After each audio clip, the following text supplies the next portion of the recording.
Hey guys, welcome back to another video. Today's video is going to be about Love After Lockup, a recap and a review. This is going to be episode 7, Rings and Runaways. Okay, so it starts off with Matt and Caitlin. So Matt's mom is in the laundry room doing Matt and Caitlin's laundry, which I'm like, Mama, why? I would just be like, look, y'all need to wash y'all dirty clothes. I'm about to wash my clothes. Can y'all move y'all clothes? Like, why is she washing their clothes? But I'm like, okay.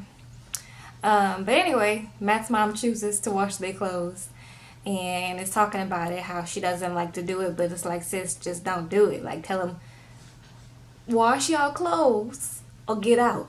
It's just two simple options. You don't have to wash it for them. So I'm like, okay. Anyways, so, she's washing their clothes and washing Caitlin's drawers and stuff. And then we go to Matt and Caitlin, and they're talking outside on the patio. And Matt is just sitting there trying to have a nice beer, okay? But Caitlin is like kind of nagging him to get a job and whatnot. And he's just like, look, just be glad I'm not on meth right now. Okay, so let me enjoy my little beer in the sun. And let me enjoy getting pampered. Okay? By you and mama. Because, look, I ain't trying to get no job right now. That's just not going to happen. And so Caitlin is getting more worried about it. And she's just like, look, let's get out the house. And so he's like, but we ain't got no money. Rightfully so, right? And Caitlin is like, I know we ain't got no money, but can you borrow from your mama so we can go to get some dinner? And so he gets a credit card from his mama, and they go to dinner. And this is nice dinner, and they're kind of chatting over dinner. And Matt is not a bad-looking guy, but you can tell, like, he has issues, you know. And Caitlin's an alright-looking girl, too. So I don't think they're a bad-looking couple. I just think they are, Caitlin is just hoping too much she's thinking too much of what Matt could be, and he is just not there. He is still an addict, and you could tell he's an addict. And he does not look like he wants to not be an addict. So that's just what it is. And so they're chatting over dinner and whatnot. And she's still like kind of on him about, getting a job and their future and stuff like that. And not hoping that he does not want to go back to jail, or he seems like he doesn't care if he goes back to jail or not. He's like, whatever. And so the bill comes, and it's $130. I'm like, what did y'all order for $130? But maybe I'm cheap. I don't know. But it just looked like, it didn't look like no $130 food, what they was eating. But I was like, okay.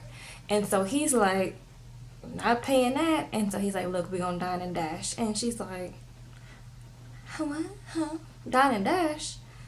Never. And so, he's like, look, we gonna get up. We're about to go dine and dash. And she's like, okay. So she, like, gets up and, like, starts walking and stuff. And she is ready to dine and dash with him, even though she was playing like she wasn't. And so he's like, girl, I would not dine and dash. Come on, sit down. Shoot, so I could pay this money.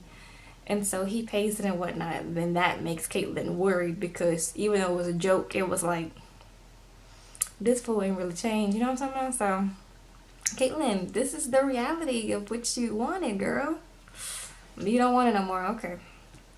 And so then we go to Michael, Sarah, and Megan.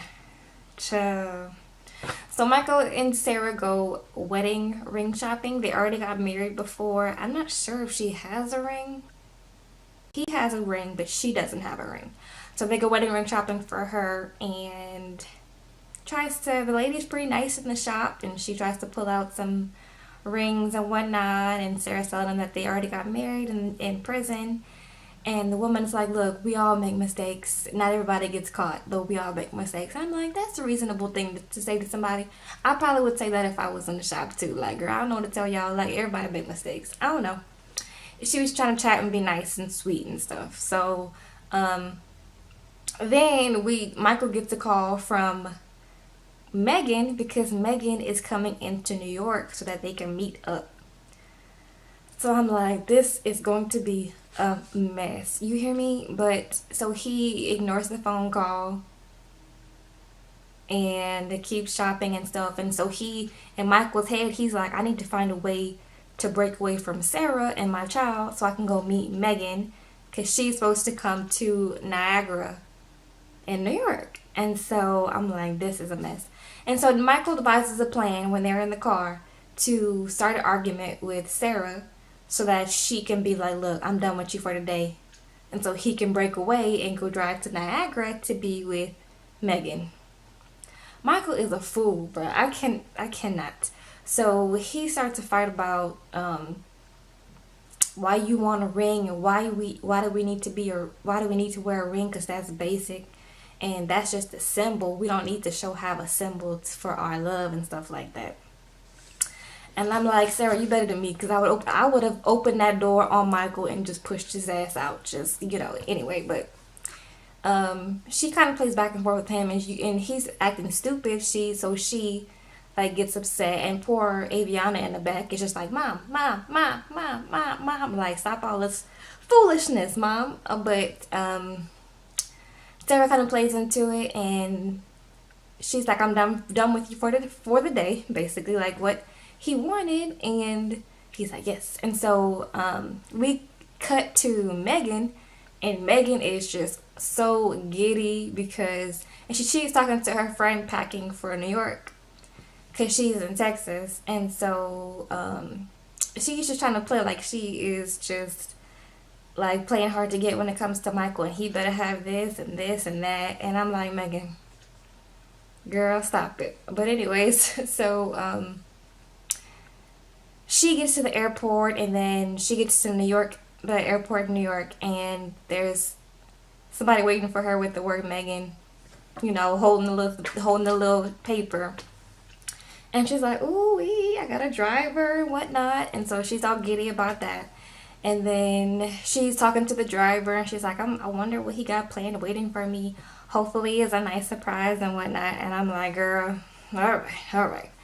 And so I think that's it for Megan. We didn't see too much from Megan, but she's waiting for the surprise with Michael, and waiting for Michael, and Michael ain't no good. He's still on this 007 mission, trying to play both sides, Sarah and Megan, and I am just waiting for it to blow up in his face. So then we cut to Marcelino and Brittany.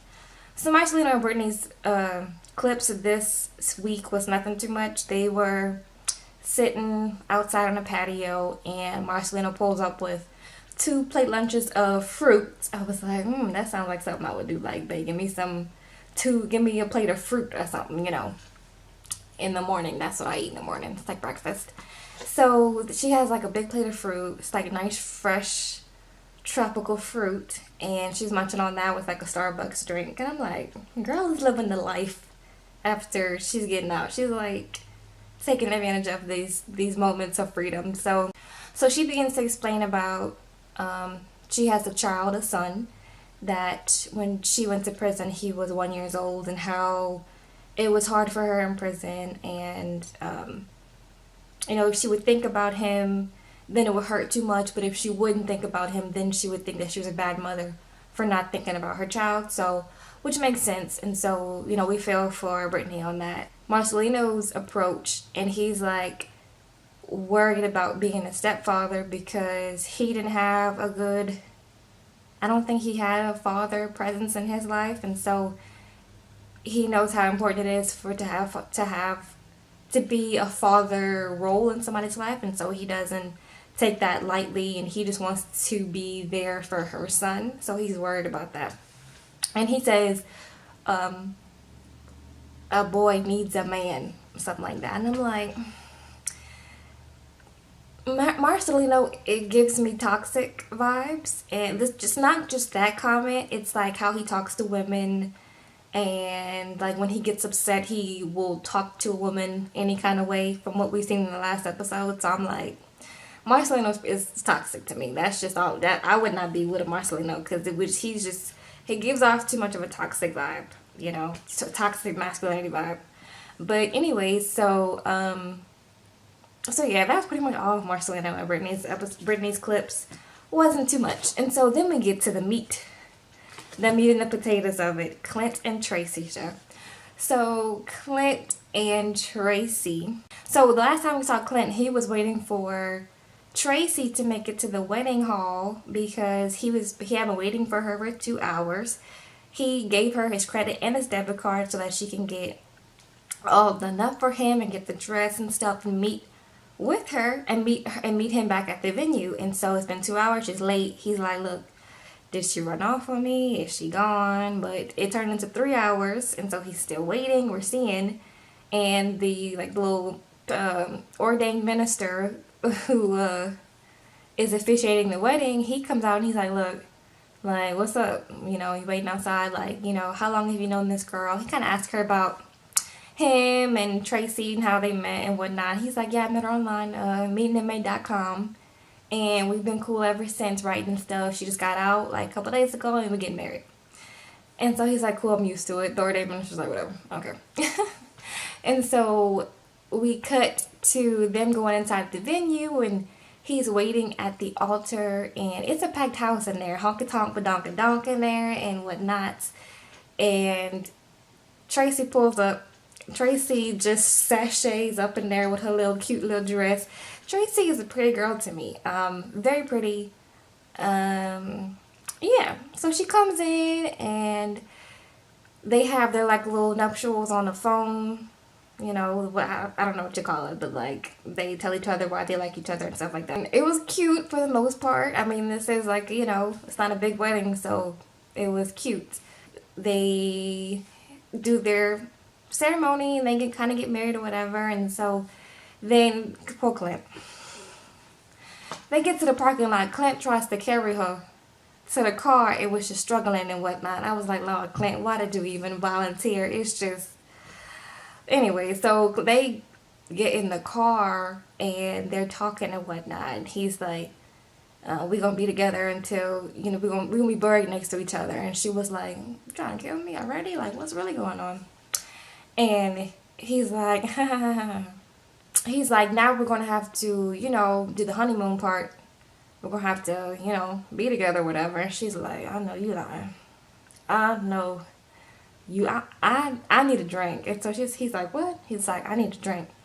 And so basically the camera cuts off and then we get words on the screen that they were supposed to film for the rest of the night. Something happened where they couldn't film.